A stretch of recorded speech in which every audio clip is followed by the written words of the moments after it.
from the CyberHub bunker and studio. You're tuning in to the CyberHub podcast, Tech Corner. And now, join me in welcoming your host and CISO, James Azar. Welcome back to Veteran November here on the CyberHub podcast and CISO Talk podcast. If you're tuning in and listening for the very, very first time, make sure you subscribe right now. If you're watching us on YouTube, subscribe. Hit the bell button, folks. I'm so close to getting to where I need to monetize this channel that anyone else who subscribes, I will be forever grateful for. I've got a great guest on the show today, Sholom Keller, as he likes to go by Shalom because no one here can get his name right. Sholom is well, first, welcome to the show, and then I'll explain your name to our audience. Hi, it's good to be here. So, very happy to have you, folks. So, I got to tell you something. As a fellow tribe member like Sholom, in case you've missed it, when I saw his name pop up on the podcast list, I said, Sholom, I'm expecting an Orthodox Jew. Because only Orthodox Jews names their kid Sholom. That's like Arthur in English, right? Like, it's like only royalty will call their kids Arthur at this point. Right? Like, when was the last time you met an Arthur? Yep, I rest my case. I'm sure there's going to be an Arthur that's going to comment below this. But in Hebrew, his name, and you'll see it on the screen. So if you're listening, you can't see it. You'll have to go to YouTube to watch it. But Sholom in Hebrew is backwards of peace in Hebrew, Shalom. So it's very, very interesting. I put that on the screen for those of you guys that want to tune in. So Sholom, it's great to have you on. Veterans Day, folks. Veteran November here continuing, and Sholom Keller's joining us. And so Sholom, you want to go by Sholom or Shalom for the podcast? Because I want to get people to say your name right. Like Sholom, it's not that hard. Most people say it wrong anyway. Shalom is good. A lot of people go with that. Shalom also works. A lot of people know it that way because, like, that's how Americans pronounce shalom, is shalom. I'm good. Well, you got to remember one thing. Like, English doesn't have the sophistication of Hebrew, right? With the apostrophes under the letters where you go, or right? And then when you have, like, different dialects with, like, modern Hebrew versus the Yiddish I grew up with. Like, yeah. Is it the same name with an A, with an O? I'm like, yeah, same name, different language, you know? But, like, I tell people who are familiar, you know, there's a billion Indians and at least half of them are in technology. I say it's similar to the difference between Swati and Swati or Shankar and Shankar, you know? It's the same name, different dialects and languages.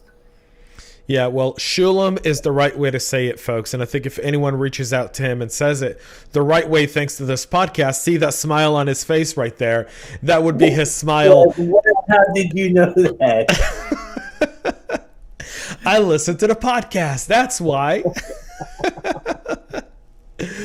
So, Sholom, talk to us and share with us a little bit about what branch of the military you served in and how long you were enlisted for. So I enlisted in the beginning of 2001. I was in the Army in the 101st Airborne Division, joined pretty much after finishing my high school years at the yeshiva.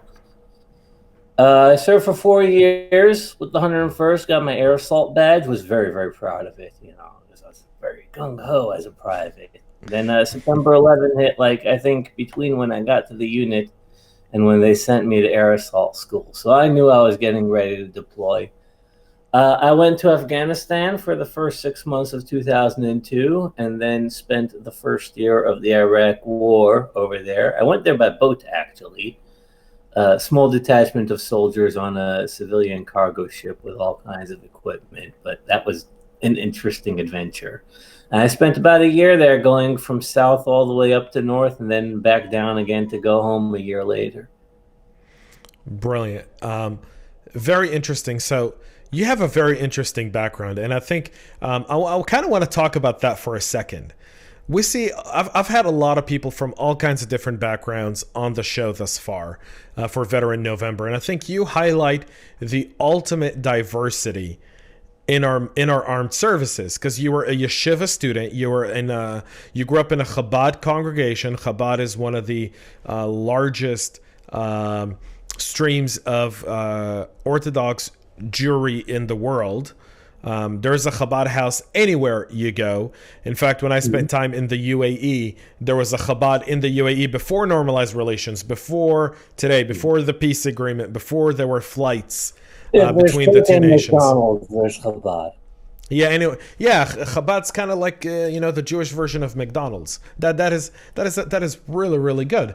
And so typically, Chabad people, and I go to a Chabad shul now, right? So Chabad people don't typically leave. They don't typically go to the military. They have 12 to 15 kids. Anything under that, and you're just not in the game. Right. Like, I mean, if you don't drive a huge white Chevy minivan that seats and that's your family, that's not you driving people to and from shul. It's very interesting. So what made you want to enlist, leaving kind of like the Orthodox Jewish community and kind of going into the service?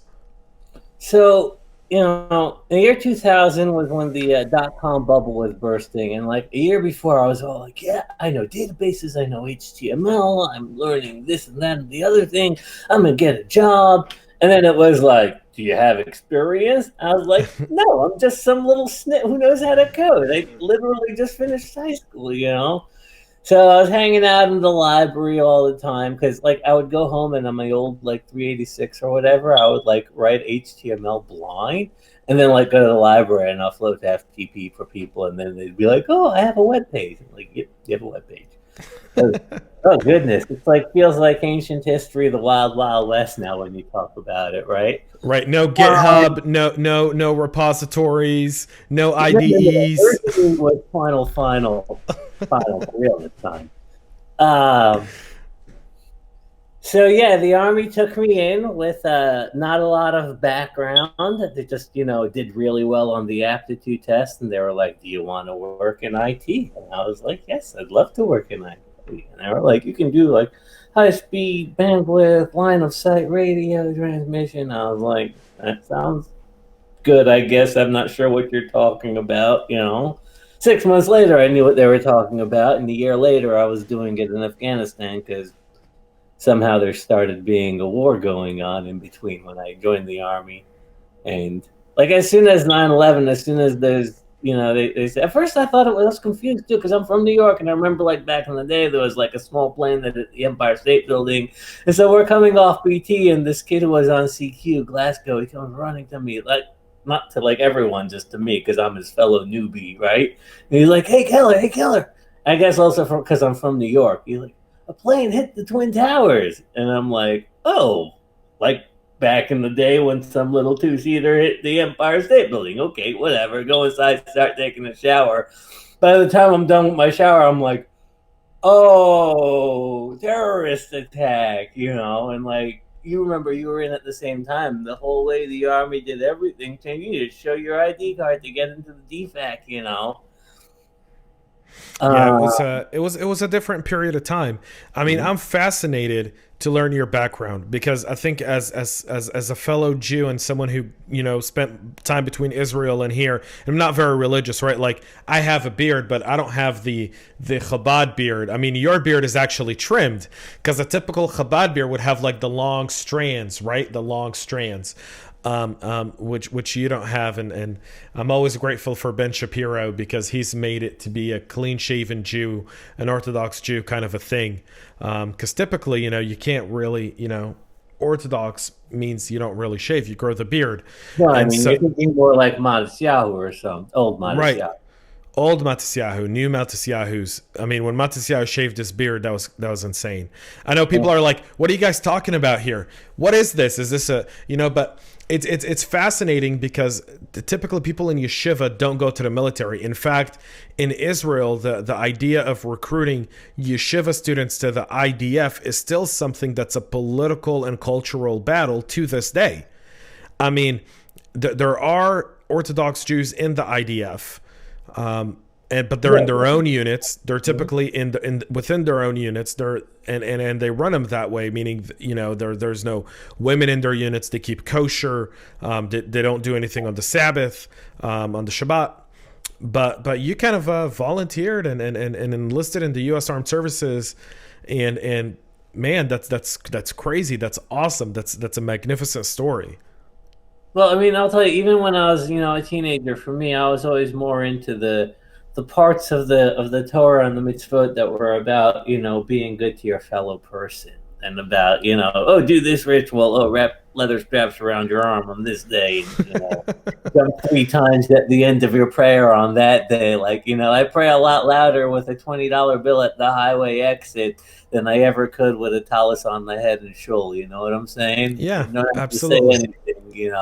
So I'm still very religious, but not religious in the sense of frum. No, and that's okay. I mean, it's fascinating. I think I've had people who are of Indian background who've enlisted in our armed services, and Arabs, and it's all these different backgrounds, right? Because people have this kind of like mindset, right, that you're a Southerner and you're dumb if you enlist in the military, right? And typically that's the mindset. That's if you look at the way the entertainment industry labels military and the way they highlight those characters.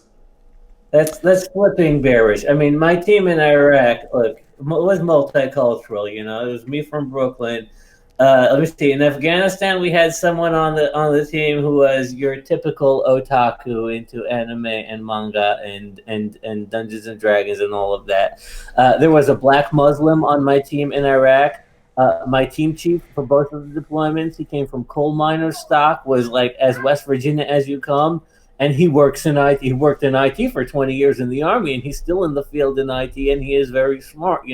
Just because his daddy and his grandpappy, or however they call it in the Appalachians, was mining coal, doesn't mean that they didn't have critical thinking skills in the family. I think those are great stereotypes that are promulgated by the media, but any veterans can tell you that does not reflect their experience in the modern Army. And so thank you for setting me up for that. That's a beautiful setup for a home run. I appreciate it. I'll be Babe Ruth right now and just knock it at the ballpark. So here's why I say this, folks, is Veteran November and in this project, and why I started it in November. And we're recording in today's election day. And so it's one of those things where a lot of people are out there and they're not seeing hope. We're relying on politics to define us, but politics don't define us. Our service defines us. And the diversity within our armed services highlights the diversity of America, and highlights the diversity of thought and service within America, the diversity of backgrounds that join our armed services and are willing to give everything up for this country, are willing to, give up their lives if that's what it takes in order to ensure that this country and the people of this country are protected and safe. And so having all these different backgrounds on the show, I hope that if you've been listening and this isn't the first episode you're tuning into, can help you understand how amazing this country really is, and beyond blue or red, November 3rd, or who's president or whatnot. Our politicians are, we elect, 586 people, 587 people. If you consider Congress, Congress is 435, another 100 people in the Senate, 535, president, vice president. Those are the 2 other people you elect. So 537 people that we elect, but our armed services is so much greater than that. That's millions of people who volunteer to go into our military each and every single day, each and every single year, that are from all walks of life, from all backgrounds. And here we have someone from a yeshiva, which is amazing. So let's talk a little bit beyond that. I've finished my rant and I've knocked it out of the ballpark, I hope. Like, comment below. So let's talk a little bit about how'd you get into cybersecurity? What was that journey like? Was it in the military that it started, or was it thereafter? Well, I guess I was a little security minded even, before the military, where, all my friends were like, oh, here's this little Purple Gorilla I can download onto my desktop. And I was like, are you sure that thing's not tracking your keystrokes? But when I went into the Army, they trained us in security from the get go. I had a secret clearance. We all did. We handled cryptography, and we understood, this is how the keys are working. We didn't know the nitty gritty mathematical details, but we understood that this is, how you make sure. One example for is we were in Talifar. We got mortared, and I couldn't run for shelter because there's millions of dollars of secure equipment that my team chief is coming back from the chow hall with the keys to the shelter, and I just need to stay here and make sure it's secure before it's. So in my book, I think because it started in the Army, really, where it was already within a context where you're heavily focused on physical security. Now they're training us up on cybersecurity and info security, on cryptography, and so in my head, there's no difference between physical security and cybersecurity. The key to my house has 8 bits. The key to my computer has 8 to the power of 8 to the power of 8 bits. But they're keys, and there's security procedures that surrounds those keys. In the one case, it might be a motion detector and a camera by my front door, and in the other case it might be an entire SOC that's full of everybody who's logging and monitoring and all the automated software that's sitting and doing the math to tell whether it's just high traffic or the beginnings of a denial of service attack. This is all the same principles. It's just the difference in modularity and scale and deployment and enforcement. But I see them all as being the same. So I went to school with the post 9/11 GI Bill, and I studied mathematics for 5 years. And I learned some of the deeper concepts that go in. So when you're talking about, especially these days, when data sets that could be used for very simple, the amount of data and calculations that go into something as simple as knowing where you might want to shop, or knowing what, when you say good food near me, and Google knows what kind of good food you'll find near you, it's because it's based on all the places where you've gone, especially the ones where they've prompted you for a review. And so I agree with this philosophy that essentially we've entered the age of the end of privacy, but that's not a reason not to be vigilant. And I come to this matter with these 3 perspectives always in mind: the soldier, the mathematician, and the technologist. The soldier is ready to go on the alert at any hint of a red flag. A soldier would rather have 100 false alarms of, oh, a dog wandered into the wire, than one not false alarm. Especially when you talk about integrated systems that are deployed onto the cloud. You never know that you're secure. You only know that you haven't been demonstrated to be not secure. Right. So it's always a limit that you're trying to approach in a mathematical sense, rather than an actual place where you are. This works for physical security as well. So talk a little bit about your transition from military to civilian. So you finished, you went to school. Were you working while you were at school? What was it like to go from being, in deployment for all those years and then coming back to a college campus? So I didn't go straight into school from transition. When I left the Army, there was literally nothing in place to catch you. I mean, they'd send you for 6 months, but you'd get people being all like, well, 10 years ago, this is when, companies were starting to use ATS systems, and I didn't have a whole lot of skills. Part of that, too, was also I didn't have the math. I had, whatever math I'd managed to teach myself along the way, but I didn't really have that sort of hardcore, rigorous background.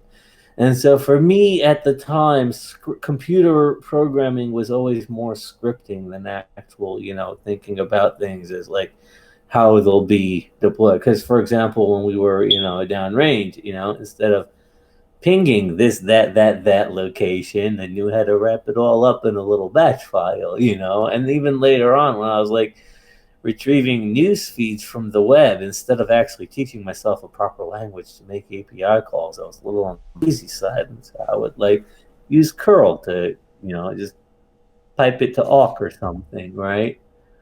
Then when I was in school, I said this is not going to work anymore. The school was trying to be like, here, use Mathematica, use MATLAB, and I didn't even care to pay for them, much less for the way they were structured or the way they tried to do it. I asked my little brother, he's studying for a doctorate in Europe somewhere in physical chemistry, I think.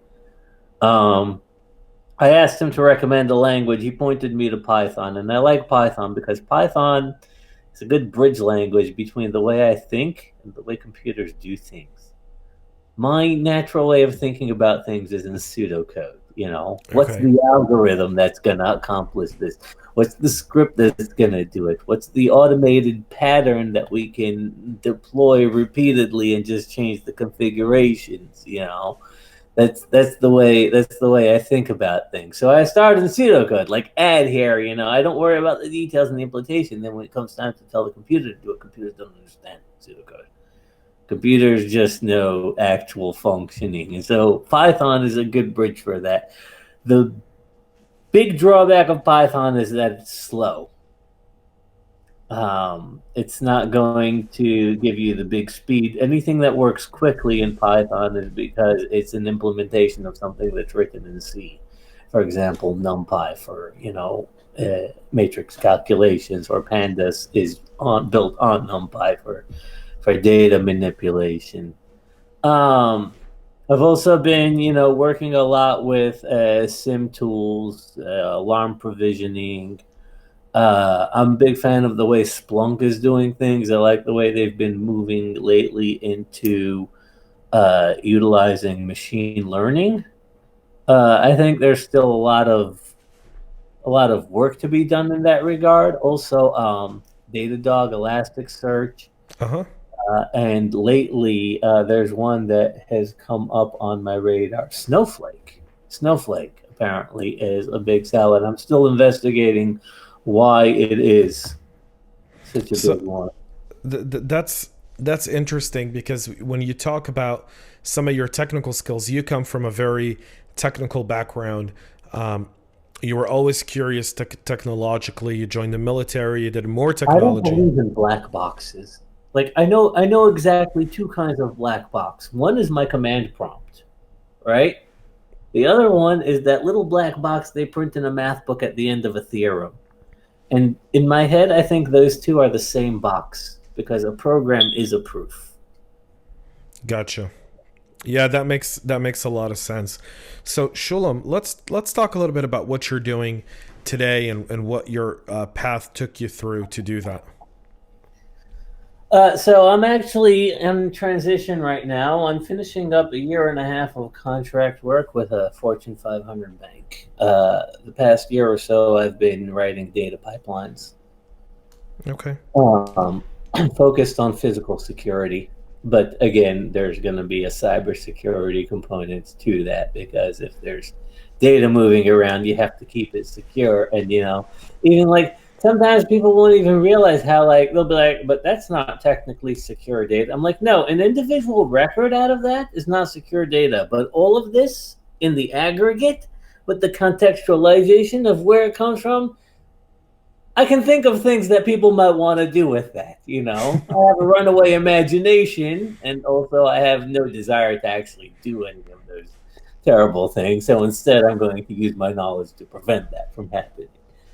Yeah, Uh, I'll tell you that I've been an advocate that the CISO role should be the CSO role, and that mhm. physical security and cybersecurity are one of the same, right? If physical security is issuing key cards that end up getting duplicated, lost, and used, and then your information is therefore accessed without authorization, having two different departments trying to vie for that is a bit more of a challenge.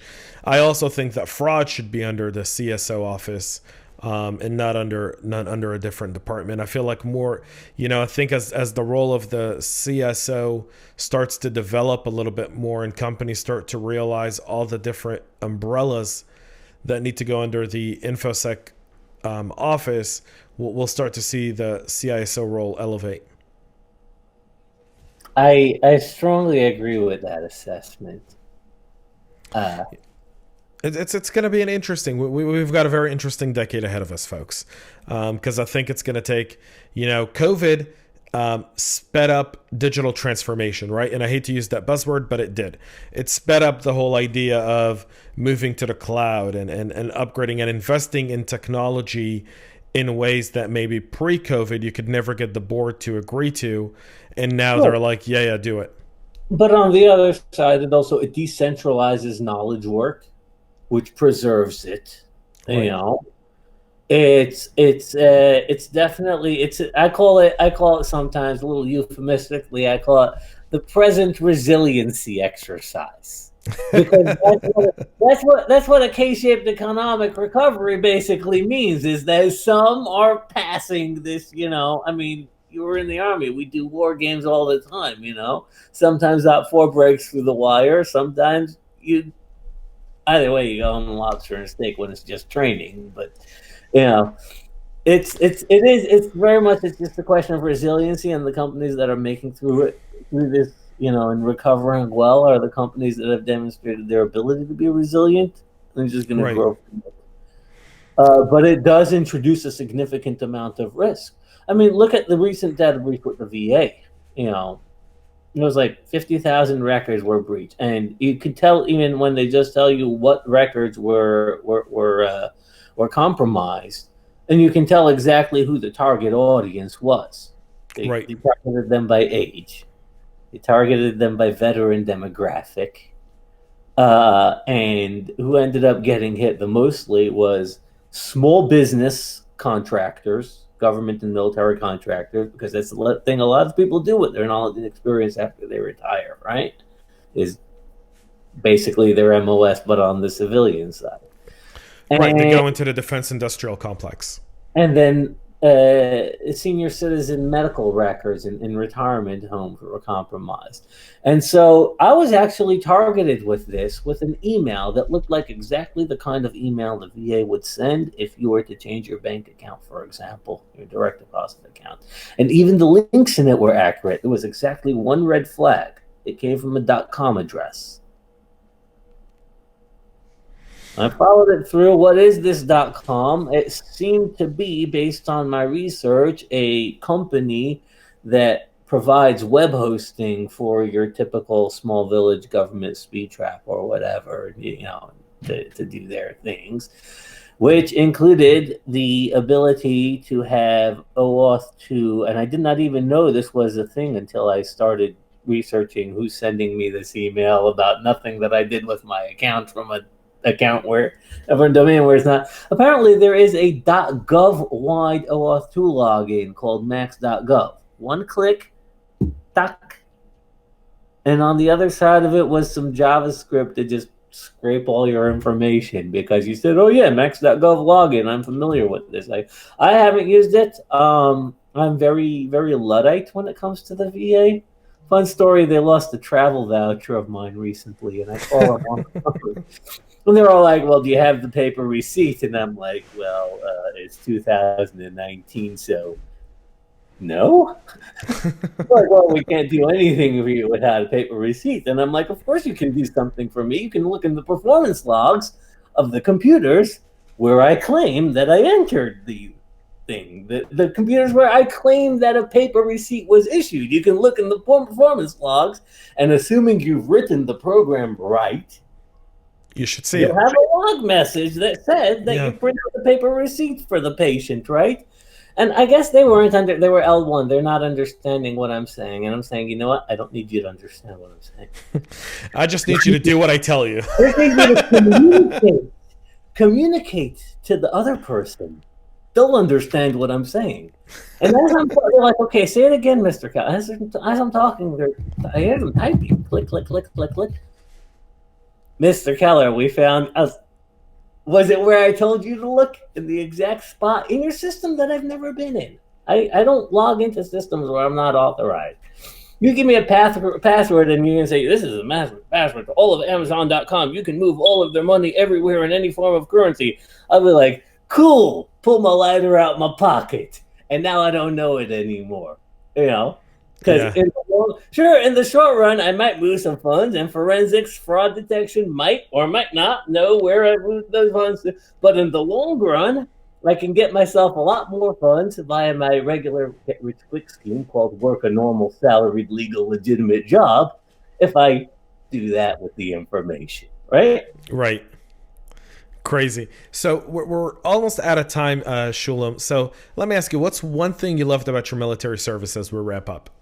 Oh, teamwork, camaraderie, no matter what kind of challenge. If we had to stay up all night scrounging little bits of wire to repair a line, and at the end of the night, boom, mortar attacks, teamwork got us through it. If we were invading Iraq too fast and down to 2 MREs a day because we just ran much faster than the supply chains, teamwork got us through it. Camaraderie, whether you were like working on someone mislabeled all these IP addresses and the whole DNS is messed up, or let's shovel this trench, or hey, someone accidentally set fire to our cable. It's always camaraderie, teamwork, being brothers and sisters united in a mission with a vision. That gets you through everything. It does. Sholom Keller, folks. Remember, Sholom, not Shalom, not Shalom. Sholom. I don't care. Sholom is a very old Jewish name and a great one at it. Typically attributed to very, very smart folks, and I don't think Sholom disappointed us here, folks. One of the more interesting conversations we've had on the show.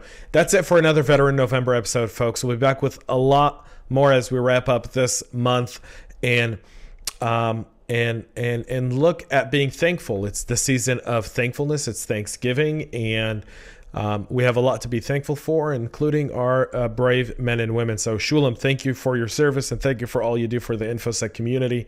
I know that we go from defending our nation to defending our network, data, information, and architecture as well when we're done, so we don't really quite stop defending. Folks, more coming up, so make sure you subscribe, tune in. We'll be back with more later on tomorrow. Until then, stay healthy, folks. Enjoy your holiday. Enjoy this month as we get into the jolly, happy season of the year.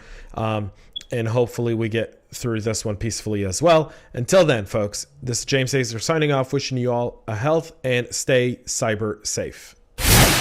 Make sure to subscribe to our podcast and share it with your friends and colleagues. And get all the latest information at cyberhubpodcast.com.